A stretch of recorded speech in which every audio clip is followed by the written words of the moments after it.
Analyst हैं वो भी मिक्स्ड ओपिनियन लेके आए हैं। कुछ तो ये भी कह रहे हैं कि शायद बाजार में अगले हफ्ते में थोड़ी नरमी दिख सकती है। आगे चलते हैं और ओपनिंग ट्रेड ले लेते हैं। शिवांगी, आपका ओपनिंग ट्रेड क्या क्या होगा ऐसे बाजार में? जी बिल्कुल, ऐसे बाज़ार में हम देख रहे हैं कि थोड़ा सॉफ्ट ओपनिंग ज़रूर हुआ है, पर ओवरऑल हायर ज़ोन्स पे होल्ड करते हुए ही दिख रहा है इंडेक्स। तो यहाँ पे एक्सिस बैंक के साथ मेरा जो राय रहेगा वो इंटैक्ट रहेगा। 1190 के टारगेट्स के लिए 1120 के एक स्टॉप लॉस के साथ अपनी की एक्सपोनेंशियल मूविंग एवरेजेस के ऊपर होल्ड कर रहा है। स्टॉक पिछले 4 दिनों से कंटिन्यूअसली हायर लोज़ भी बना रहा है। तो ये बैंक निफ्टी में थोड़े बहुत सपोर्ट अगर नज़र आएगा तो ये स्टॉक जो है वो अच्छा परफ़ॉर्म करते हुए दिखेगा। ठीक है, एक्सिस बैंक आपका ओपनिंग ट्रेड। मितेश पंचाल, आपका ओपनिंग ट्रेड क्या होगा?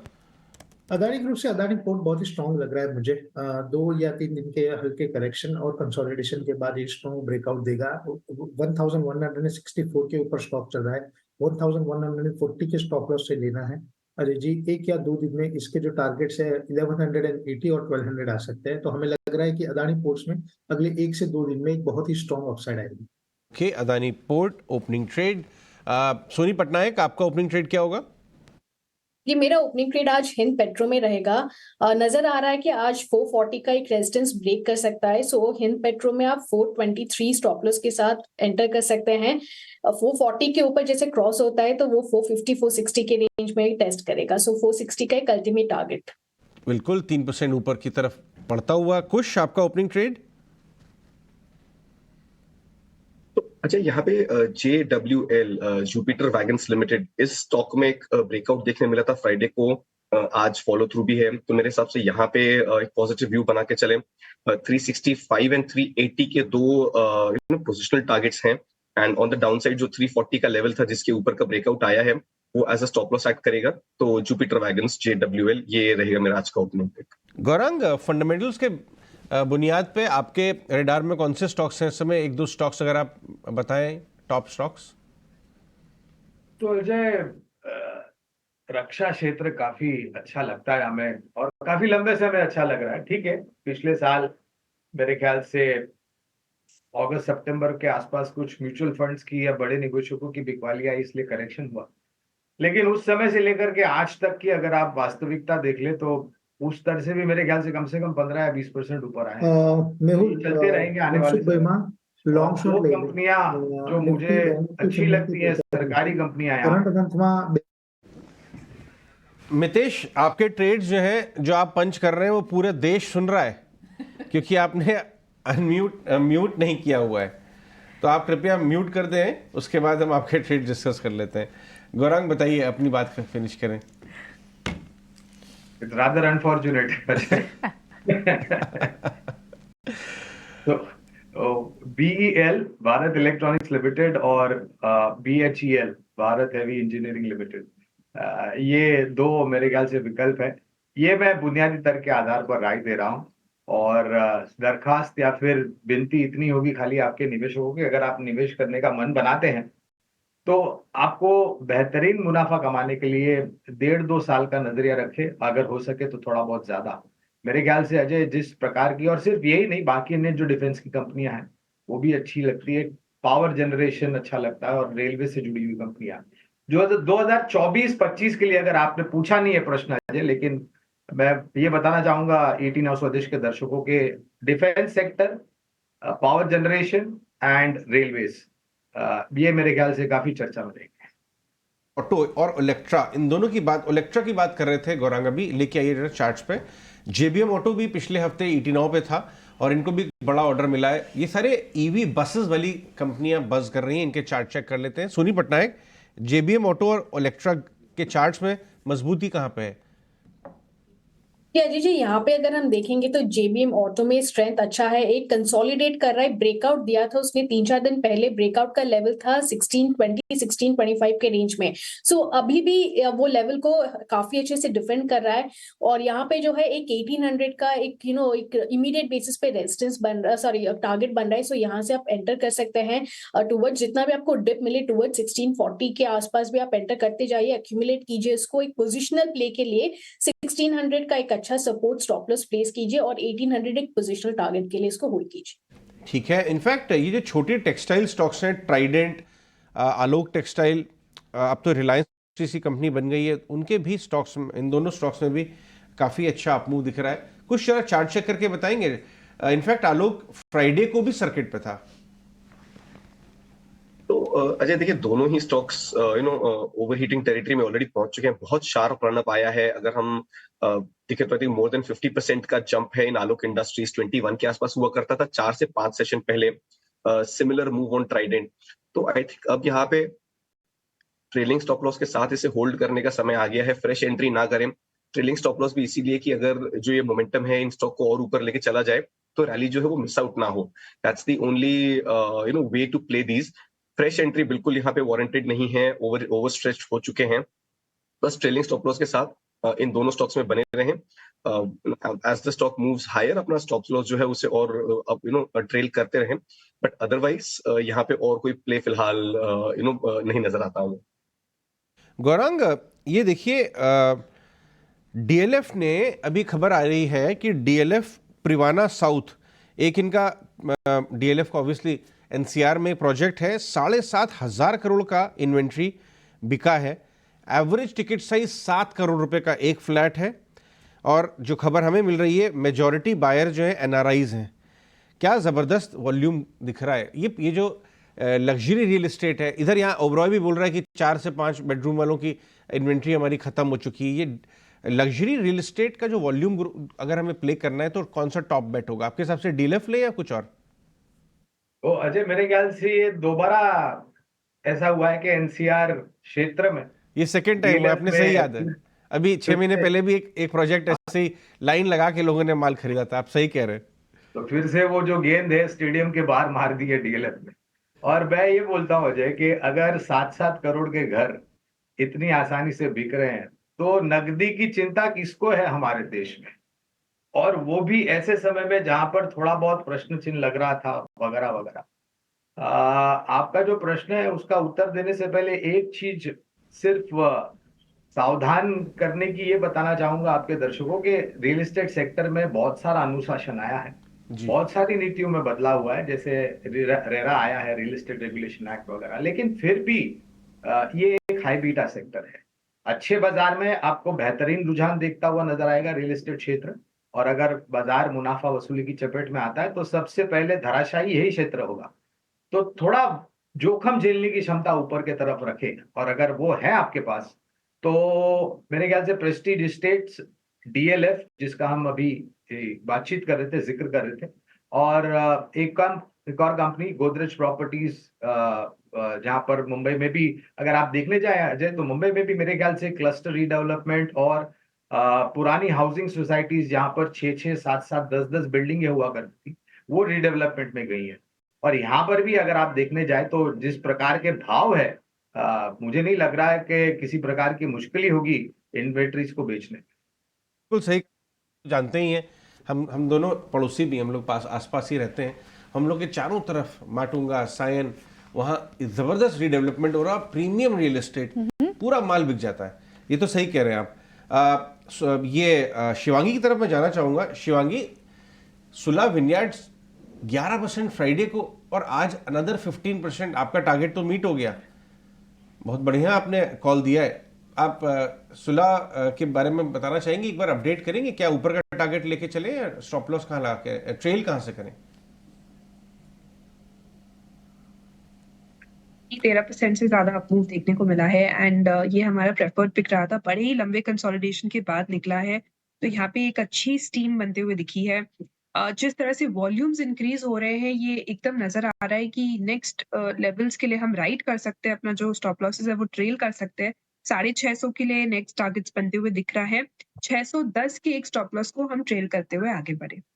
ओके, ठीक है। तो सुला विनयार्ड्स पर तो काफ़ी अच्छा व्यू, और इनफैक्ट पिछले 3 दिनों में ही ये स्टॉक लगभग 25 से 30% चल चुका है, ठीक है।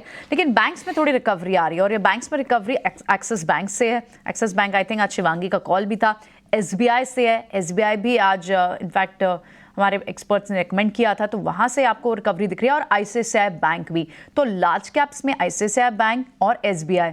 अभी HDFC बैंक हालांकि फ्लैटिश सा ट्रेड कर रहा है, तो क्या बैंक निफ्टी को यहाँ से सपोर्ट मिल सकता है? रिकवर तो हुआ है कुछ, एक बार बैंक्स पर क्या व्यू बन रहा है, बैंक निफ्टी पर, स्पेशली लार्ज कैप प्राइवेट्स पर? Priyanka, it's interesting. मुझे ध्यान है last week there was one day when HDFC bank closed in the negative, लेकिन जो बैंक निफ्टी था ये जस्ट अबाउट फ्लैटिश क्लोज हुआ था, and that is because the contribution from the likes of the names that you just mentioned, SBI, axis and ICICI was so strong कि उस HDFC bank का जो weightage है उसको ऑफसेट कर रहा था. So there's very clearly traction in the large cap names. अब यहाँ पे एक्सिस और SBI में थोड़ा सा मुझे प्रेशर लग रहा है एट करंट लेवल्स, बट एक स्टॉक जो यहाँ से और ऊपर जा सकता है विच इज ICICI बैंक. यहाँ पे अगर हम देखें तो नियर टर्म में 1020 और 1040 तक के जो लेवल्स हैं रादर, ये ट्रेडिंग के लिहाज से बिल्कुल प्ले किए जा सकते हैं. 980 के पास एक अच्छा खासा सपोर्ट जोन है, उसको स्टॉप लॉस लेके चलें. तो एक्सिस और SBI में मैं थोड़ा सा वेट एंड वॉच करूंगा, बट मोमेंटम के हिसाब से I think ICICI is the one stock that I will play with, अगर मुझे लार्ज कैप बैंक्स में प्ले करना हो तो. ठीक है, चलिए ये बात तो बैंक निफ्टी के हैवी वेट की हो गई, जो आपने ICICI बैंक की बात की.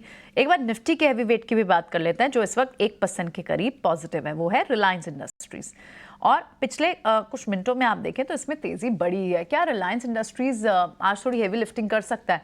हालांकि इंडेक्स पर एक व्यू ये भी है कि आप थोड़ा सा हेज करके चले, 21,750 के पास तो पहुंचता हुआ दिखाई दे रहा है, रेजिस्टेंस बैंड के पास भी है. अब कितनी प्रोबेबिलिटी है इस रेजिस्टेंस बैंड को क्रॉस कर देगा, और क्या रिलायंस इसमें मदद कर सकता है?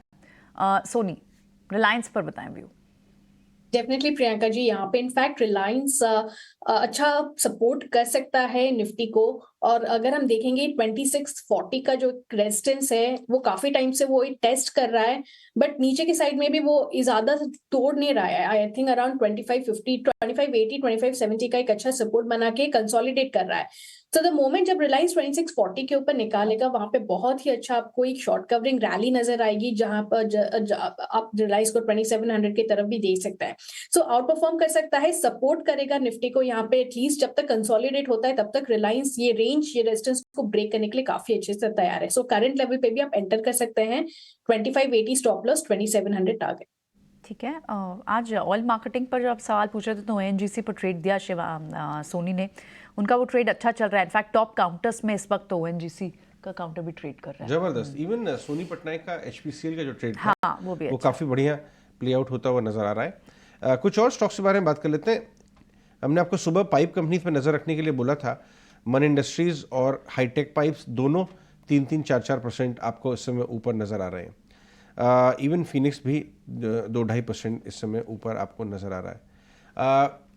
गौरांग, ये जो ट्रांसफॉर्मर स्टॉक्स हैं, अपार हो गया, TRIL हो गया, काफ़ी अच्छा बाइंग इसके अंदर दिखाई दे रहा है. आज भी TRIL 5.5% ऊपर. आपको इसमें कोई स्टॉक पसंद आ रहा है?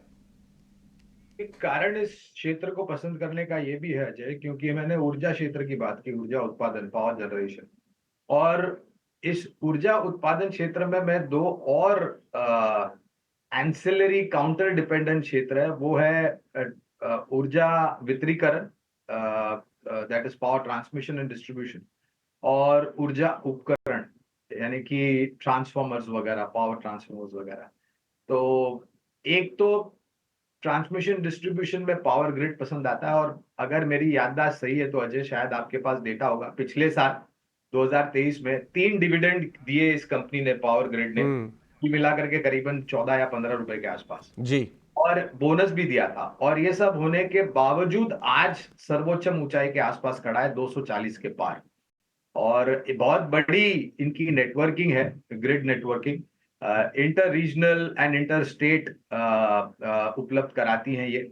और जिस प्रकार से आने वाले 3 या 5 सालों में नई ऊर्जा उत्पादन क्षमता जुड़ेगी सूर्य से और वायु से, और हाइड्रो कन्वेंशनल जिसे हम कहते हैं, तो जाहिर है आपको इसकी जरूरत पड़ेगी. तो ये पसंद आती है. ट्रांसफॉर्मर्स एंड पावर इक्विपमेंट में जो एक मेरी, आपने जो कंपनियों का नाम लिया वो तो सक्षम है ही, लेकिन कवरेज नहीं है, इसलिए विशेष रूप में खरीदारी की टिप्पणी नहीं कर सकता हूं. लेकिन एक और कंपनी है जो कि कैपिटल गुड्स इंजीनियरिंग से जुड़ी हुई है, मझौली कंपनी है, KEC इंटरनेशनल.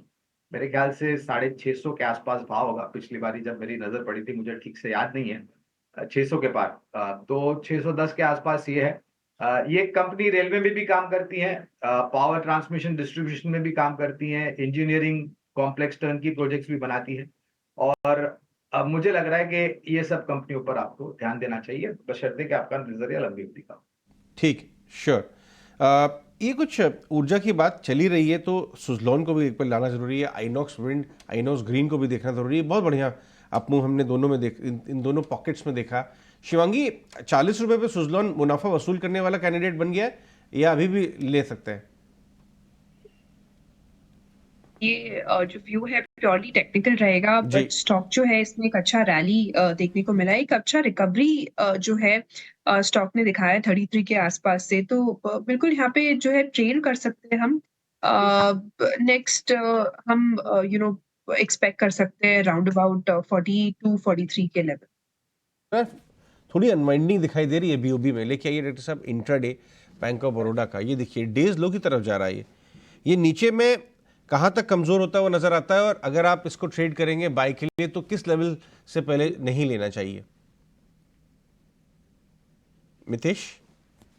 220 आई थिंक जो करंट क्रैक है वो अराउंड 220 तक आएगा नीचे में, तो आई थिंक 220 तक वेट करें। लेकिन पहले भी जो मैंने बताया कि हमारा रुझान जो है वो पीएसयू बैंक्स के ऊपर बहुत ही स्ट्रांग है, तो हमारे लिए बायो डिप्स की अपॉर्चुनिटी है। लेकिन टेक्निकली अगर देखें तो 220 तक ये स्टॉक 1 या 2 दिन में आ सकता है।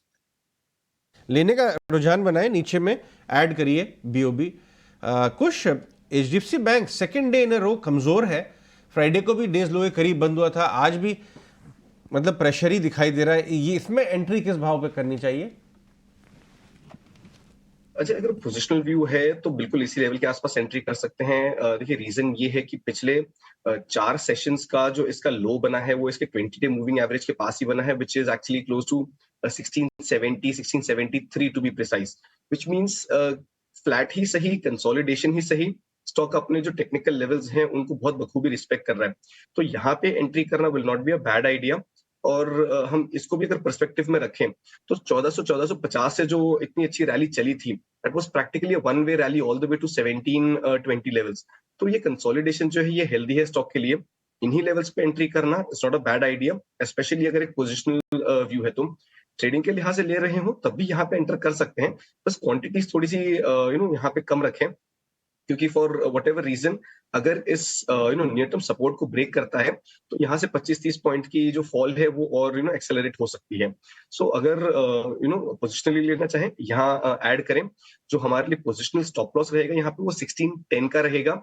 टारगेट वाइज अगर हम देखें तो 1720 का जो नियर टर्म हाई बनाया था वो फर्स्ट टारगेट होगा, एंड देन जो एक मीडियम टर्म इसका हाई है 1760 का, that will act as the target.